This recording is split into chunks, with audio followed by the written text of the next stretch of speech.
All right, Johnny Cream here. We have a huge haul from my absolute favorite store on earth, and that is Costco. And as you know, Costco does not do anything small, so we couldn't go small at Costco. First thing we are going to try are these Snack Yards salted egg fish skins. I've heard about fish skins gaining traction as a keto alternative to potato chips, sort of like pork rinds, but seafood. I love salmon skin sushi. I also just love the skin of fish whenever I get it, as long as it's crispy. They have a pretty thick coating on the outside. I guess that's the salted egg part. I was kind of hoping it would be more of like thin pieces of fish skin, but they're more like chunky. You know, not gonna judge a book by its cover. Very crunchy.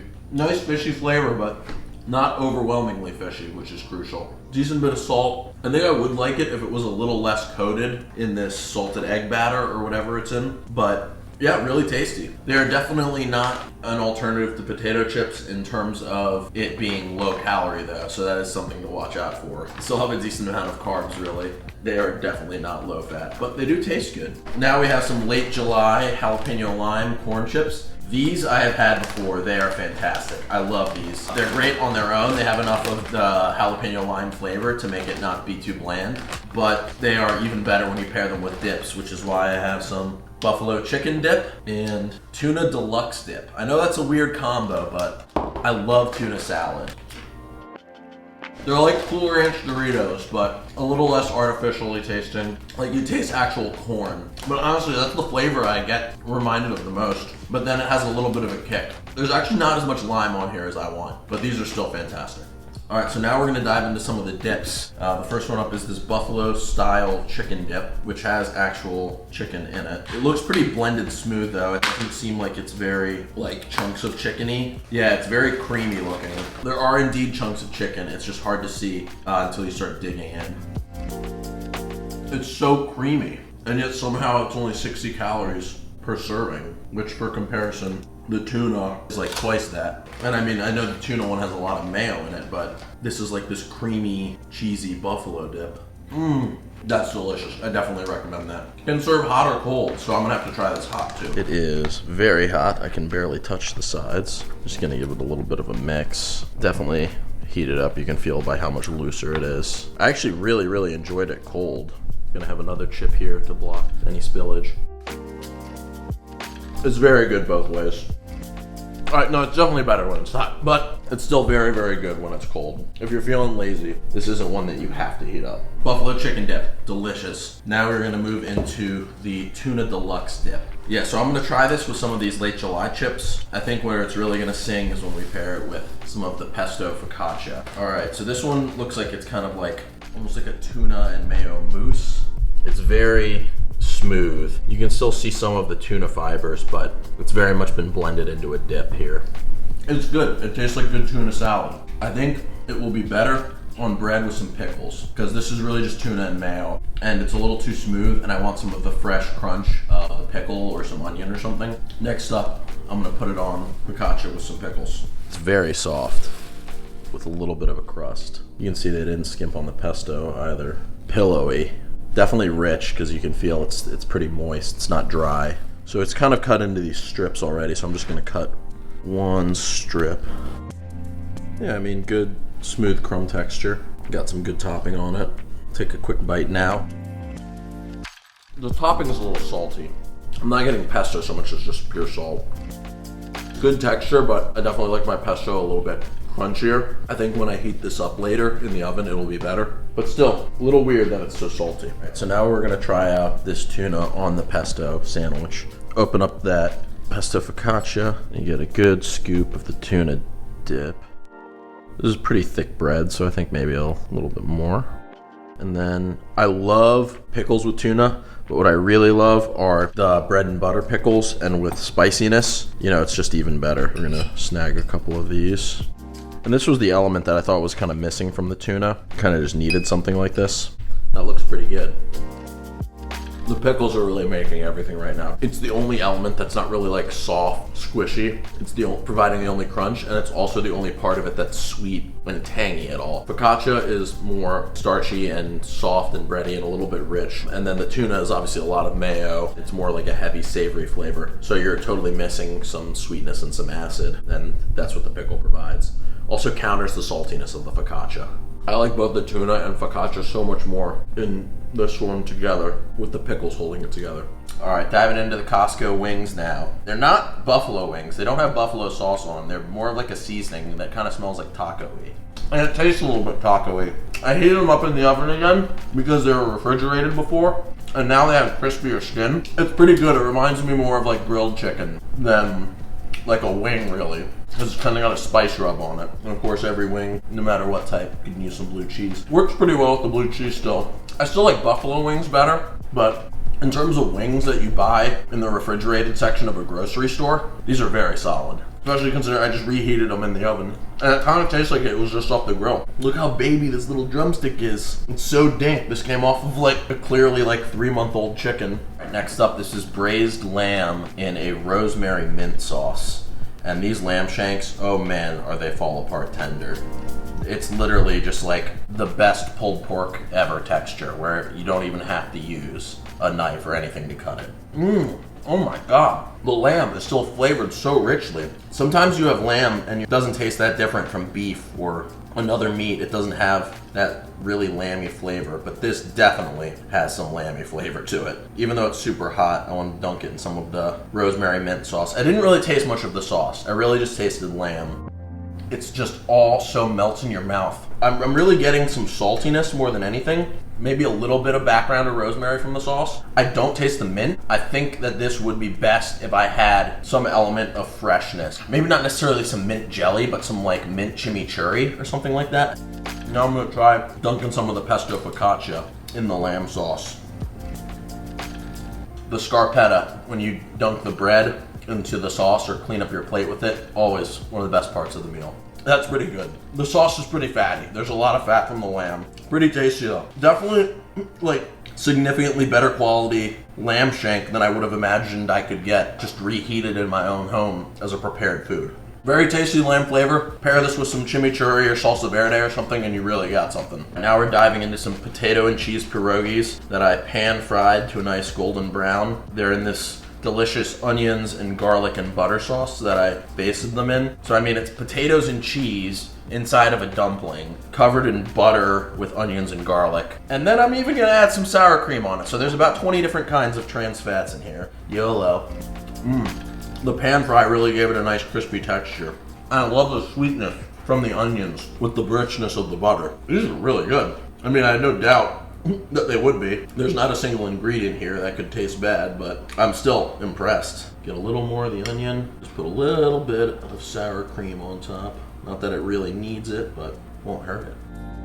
The sour cream actually, it definitely makes it better because it's the only little bit of tartness or sourness that you have in a super, super rich dish. And it brings more richness too, so you're doubling down on that. Not complaining about that part. Also the like lightness and coolness to the warm butter-basted pierogies.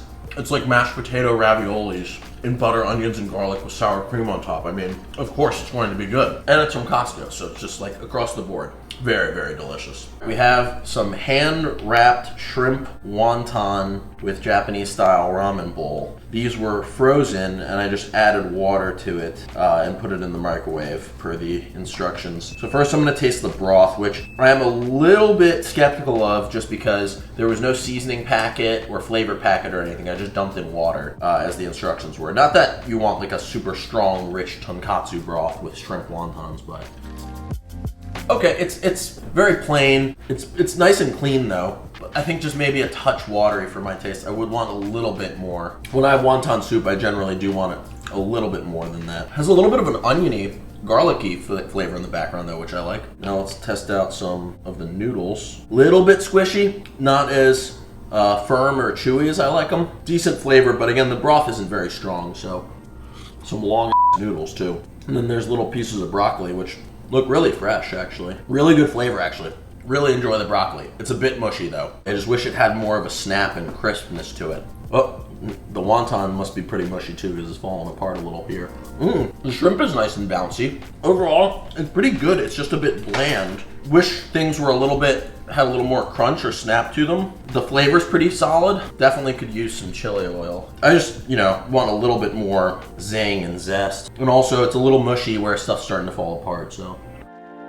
I didn't really add enough to make it spicy at all, but you just get an extra dimension with the chilies where it just tastes a bit just more flavorful and richer. Definitely better after adding that chili crunch. We just get a little bit of broccoli and a little bit of broth. The broth is markedly improved with the chilies in it for sure. But I think that's probably just because I love the taste of these chilies. Overall, I think that the packaged instant ramen is better than the frozen ones. But you also don't get these kinds of wontons and the packaged ones. I think you'd be better off making like a pack of dried ramen soup, like the Shin Black or something, and then boiling frozen wontons and putting those in it, or microwaving frozen wontons and dropping that in. Overall, not bad. All right, cracking into Costco's lava cakes, which you just microwave, which is the recommended way, not bake them. And they come in these little ceramic ramekins, which is pretty cool. It's not like in a plastic thing or anything.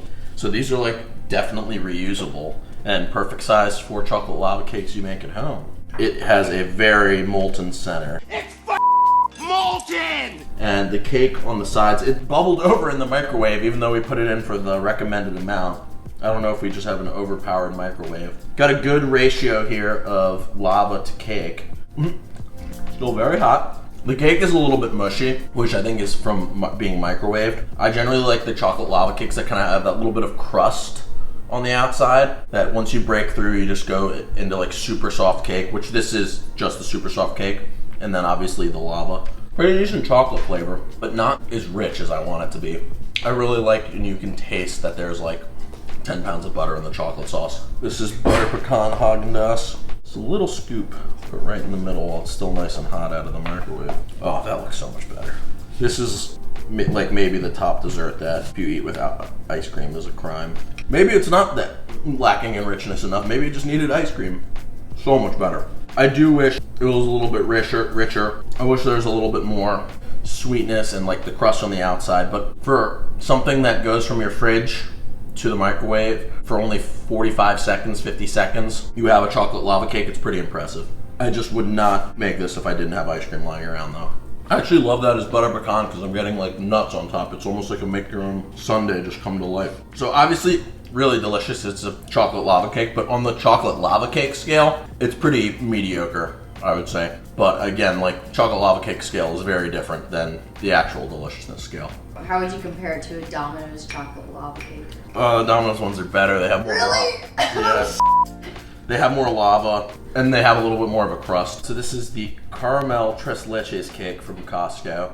As you can see, it didn't survive the night fully. About half of it is already gone, which I can't really blame my siblings for because this looks delicious. It's got some very moist cake, you can tell, as tres leches cake needs to be. Not like so moist that it's like dripping or falling apart though, which normally is how I would want it, but it does have a nice layer of cream there, and on the top too. The only caramel I really see is the topping on it. It's kind of a thin glaze on top, which I'm actually glad about because when I have tres leches cake, I've never thought like, oh, this could use caramel, or like, oh, I wish they put chocolate sauce on top of this. I like it the way it is generally. But this looks pretty delicious, and Costco's bakery is top notch, so give myself a nice big bite. Caramel's not too overpowering. More of just a note in the background. The cake is very velvety. I'm gonna try a bit without the caramel topping now. It is really good, for sure. I think I like it better without the caramel on top. I just like the flavor of tres leches so much. It has like a nice custard in the middle.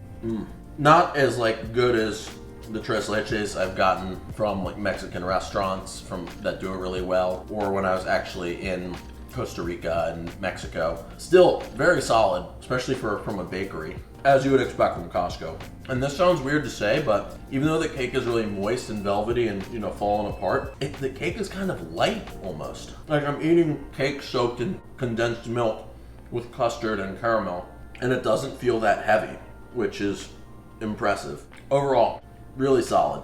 Nice change of pace from your standard supermarket cake for sure. And into David's Cookies Buttery Pecan Meltaways. What an incredible combination of words that is. So these have already been attacked by my siblings, which again, can't blame them for that.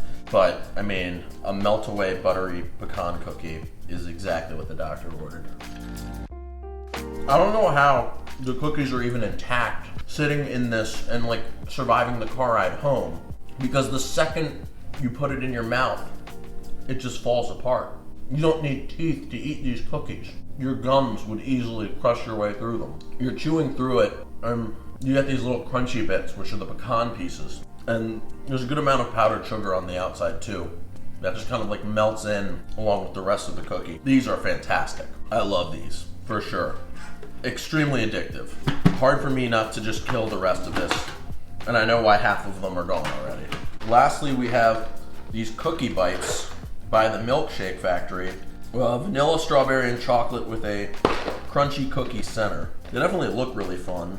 I'll try one of each. I think I'll go vanilla, strawberry, chocolate, sort of like in the order of the least strong flavor to the strongest, so I cloud the others the least.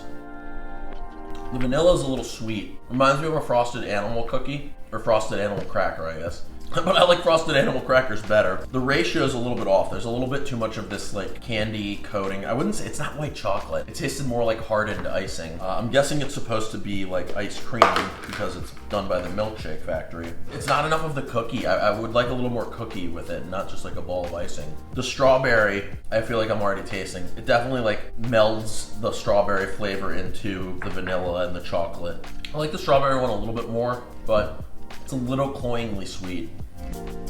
The other one's a little better just because the vanilla and the strawberry flavors, they don't really do enough to counteract the sweetness of the outside, whereas at least chocolate has a little bit of bitterness to it that like helps curtail some of the oversweetness. These are fantastic. These are just all right. They look really cool though. They seem very fun, like would fit in really well at a party themed with these colors for sure. But if you're going for flavor, which is all that matters in my book, much more delicious.